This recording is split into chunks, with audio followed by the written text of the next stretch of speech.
बुढ़ा चोर। किसी नगर में एक बूढ़ा चोर रहता था। 16 वर्षीय उसका एक लड़का भी था। चोर जब ज़्यादा बूढ़ा हो गया तो अपने बेटे को चोरी की विद्या सिखाने लगा। कुछ ही दिनों में वह लड़का चोरी विद्या में प्रवीण हो गया। दोनों बाप बेटे आराम से जीवन व्यतीत करने लगे। एक दिन चोर ने अपने बेटे से कहा, देखो बेटा, साधु संतों की बात कभी नहीं सुनना चाहिए।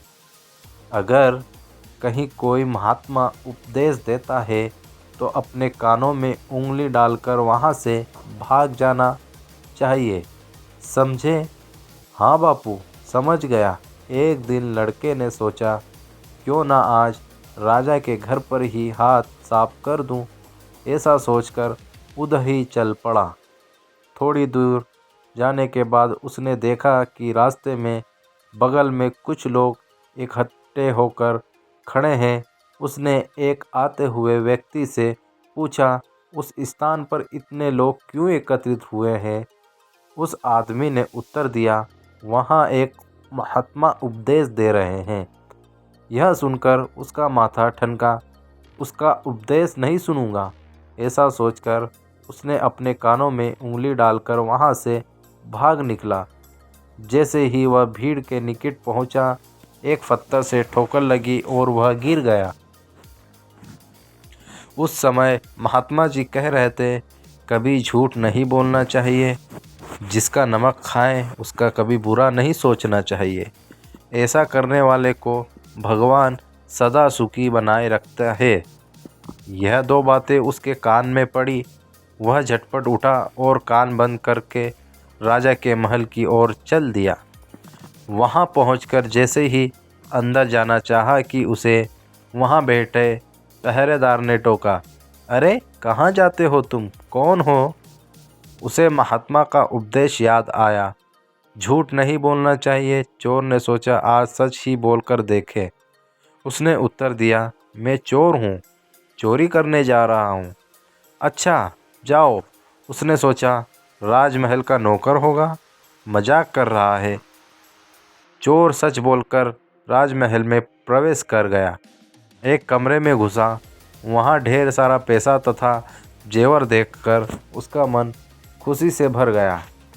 एक थैले में सब धन भर लिया और दूसरे कमरे में घुसा।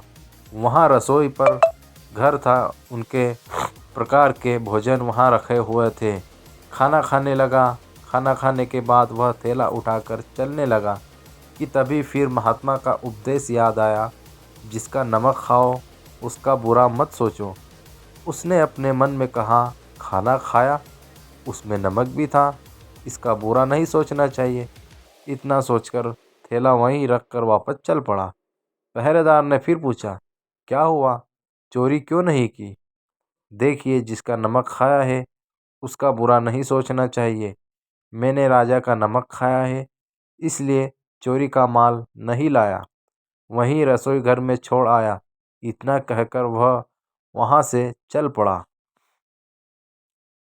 उधर रसोइया ने शोर मचाया, पकड़ो पकड़ो, चोर भागा जा रहा है।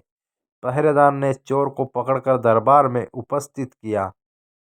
राजा के पूछने पर उसने बताया कि महात्मा के द्वारा दिए उपदेश के मुताबिक मैंने पहरेदार के पूछने पर अपने को चोर बताया, क्योंकि मैं चोरी करने आया था। आपका धन चुराया, लेकिन आपका खाना भी खाया जिसमें नमक मिला था। इसलिए आपके प्रति बुरा व्यवहार नहीं किया और धन छोड़कर भागा। उसके उत्तर पर राजा बहुत खुश हुआ और उसने अपने दरबार में नौकरी दे दी। वह 2-4 दिन घर नहीं गया तो उसके बाप को चिंता हुई कि बेटा पकड़ लिया गया। लेकिन 4 दिन के बाद लड़का आया तो बाप अचंभित रह गया। अपने बेटे को अच्छे वस्त्रों में देखकर लड़का बोला, बापूजी, आप तो कहते थे कि किसी साधु संत की बात मत सुनो, लेकिन मैंने एक महात्मा की बात सुनी और उसी के मुताबिक काम किया तो देखिए सच्चाई का फल मुझे राजमहल में अच्छी नौकरी मिल गई।